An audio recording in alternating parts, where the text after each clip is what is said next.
Hello everybody, my name is Adriana Thomas, and I'm going to explain to you today why I joined Sigma Gamma Rho Sorority Incorporated.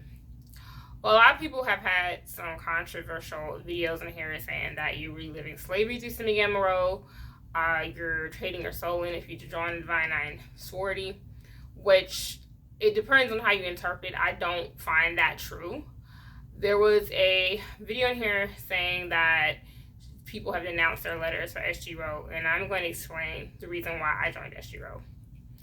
So, first of all, I am what you call a legacy. A legacy is someone whose parents, mother, sisters, cousin, older cousins, grandmother were already SG-Rho. So, I'm a legacy because I'm continuing the tradition of joining SG-Rho in my family. So for us becoming into that sorority, getting us up into that sorority is a little bit more easier. It's not as much like I have to know someone or nepotism. I'm already granted in because my mother has paved the way for me to be in the sorority, and she has made herself known in the sorority, which my mom did. She had a lot of positions, basically, regionally in this area where we were at. She was on, worked almost on national level. So I'm Adriana Thomas, that's my name. So I pledged at Grambling in 2004. And so the reason why I joined SG-Rho is because I felt that I had heard of the stories where I had witnessed other people joining other sororities when their mother was already SG-Rho, and they were not happy once they crossed over. The reason being is because whatever you have been trained in, like I had a little cousin that was a ROAR, which is the affiliate organization for the youth, for the little girls of SG-Rho, and we teach them similar characteristics in being, a productive young citizen, young lady. And every Divine Nine has its own idea, per se, of what is, good character and its productive citizen and representing your sorority with the sisterhood and the relationships and stuff, whatnot. Being in the sorority is like a luxury.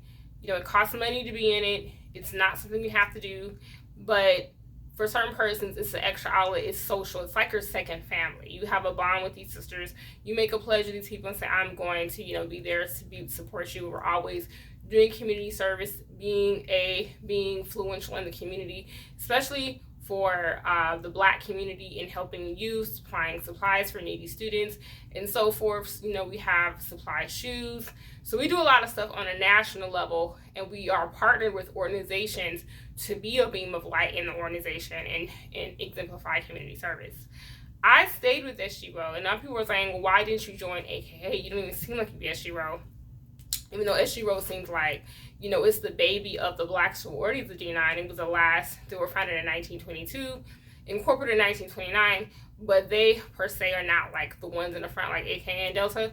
Everybody has their own preference, but SG-Rho was something I was raised in. I was used to their concept of, so-called, greater service, greater progress of womanhood. And so it was something that I knew that it would match up with my ideals because it was something that I had already been raised with. And I knew I had watched other organizations in my church, like AKA and Delta, and they're good organizations, but they didn't per se attract me the way I saw how they operated. So I grew up around Divine Nine all my life. It was something I was exposed to as a child. It was nothing new for me when I got to college. And so I already had the concept of what each organization represented. So when I did SG-Rho, I was like, okay, SG-Rho is, it represents what I like. It represents what I was raised with. And it represents the, per se, of what I was used to already. Because I watched other people who went and, did something else, and they were not happy. Because the ideals have already been implanted to their head of what, community services, sisterhood is, what that concept is supposed to be.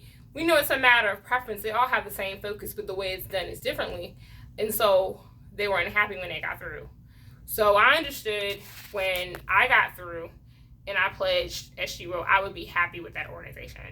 So that is the reason why I pledged SG-Rho, because it was something I was already raised with, something that I knew that I would be comfortable with, and I already knew ladies in the organization growing up as a child.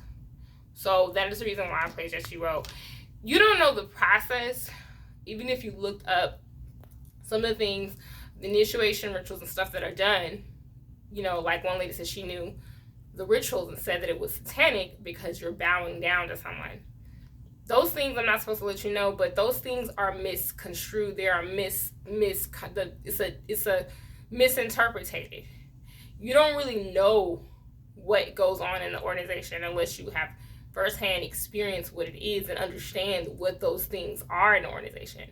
It can't be taken for face value, because I know some of the stuff that Delta does, we don't have any of that in our sorority. We don't have goddesses and stuff like that. So it just depends on the organization. But I don't think that whatever you perceive or what you have heard is not true unless you are directly inside that thing. Just like people who pledge Mason, people have said that there are things that they do that is not per se satanic, but you will not truly know unless you are in that organization firsthand and understand what exactly is what's going on and what each thing or ideas are interpreting. So just to give that clear case up, that's what I wanted to explain. I rest my case. Thank you. Have a good day.